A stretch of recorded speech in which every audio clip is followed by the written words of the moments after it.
The Parable of the Niggardly Son. Once upon a time, there was a man who had 2 sons. One day, he decided it was time to give each of his sons their share of the estate. So he divided all his property between them. The first son was Prodigal and immediately set about spending his newfound wealth. This greatly pleased his father, as it meant the resulting increase in GDP would stimulate the economy.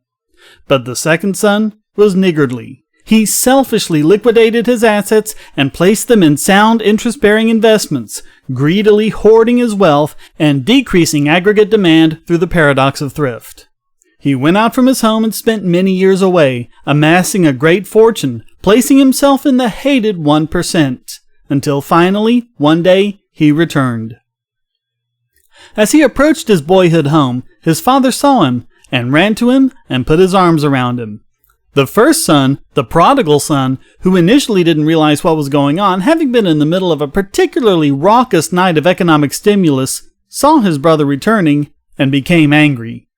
"Father," he shouted, with a prostitute on each arm, "all these years I have obeyed you. I have given up selfish greed and avoided recession and sticky prices by spending whatever money I could at the time. I have renounced Say's law. I have sacrificed greatly by going into debt to help keep enough inflation going to grow the economy. I have given token amounts to the poor so that they will eat for another day. I have obeyed you in all things. But now this son of yours comes home, and you just welcome him, despite the fact that he has forsaken all that you have taught us?"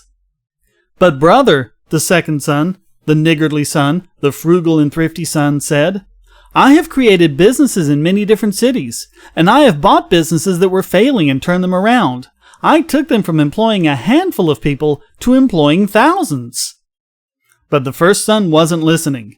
"And what has he done for the poor? Has he not once given a hamburger to a homeless person?" "Many of the businesses I created were in poor areas. I gave poor and homeless people jobs so that they weren't poor or homeless anymore. Many of them now manage my businesses, and some are even co-owners." The first one spoke right over top of him. "And while he's been selfishly inhibiting circular flow, have I not been helping it along with my drinking and debauchery, with my new 60-inch flat-screen TV, with my flashy new sports car that costs 5 times what a more sensible car that's just as good if not better would cost? How can you still love your greedy, thoughtless younger son?" The second son appealed to his father.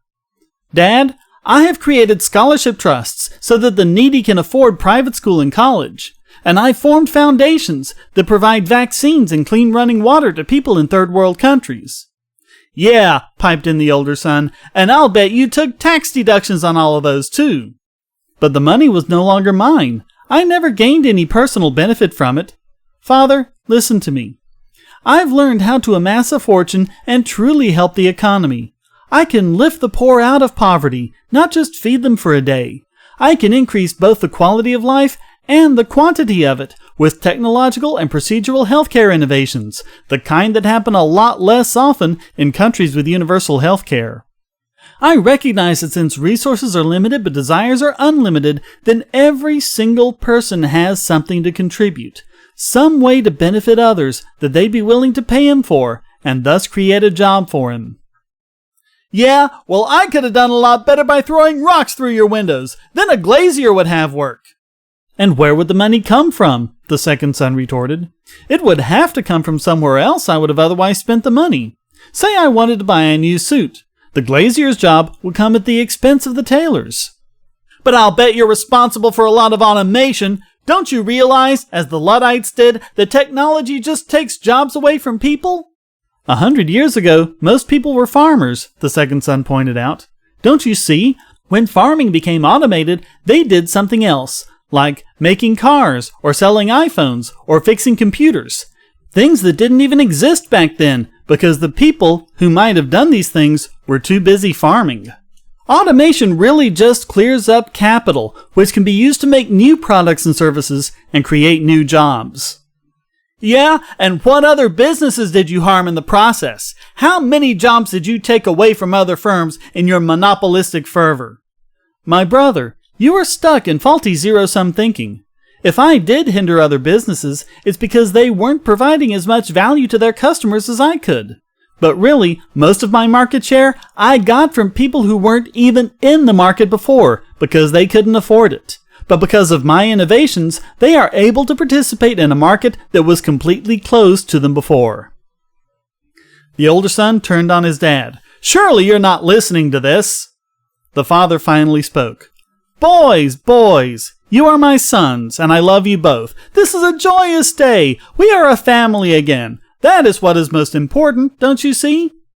At this admonishment, the two sons embraced, and the father's heart was filled to the brim. Let us celebrate, he cried. And they did. And the father was happy. And the older son was happy. And the younger son, the niggardly son, he was the happiest of all of them. Even though no one wanted to hear anything he had to say about the benefits of a permanent portfolio. The end.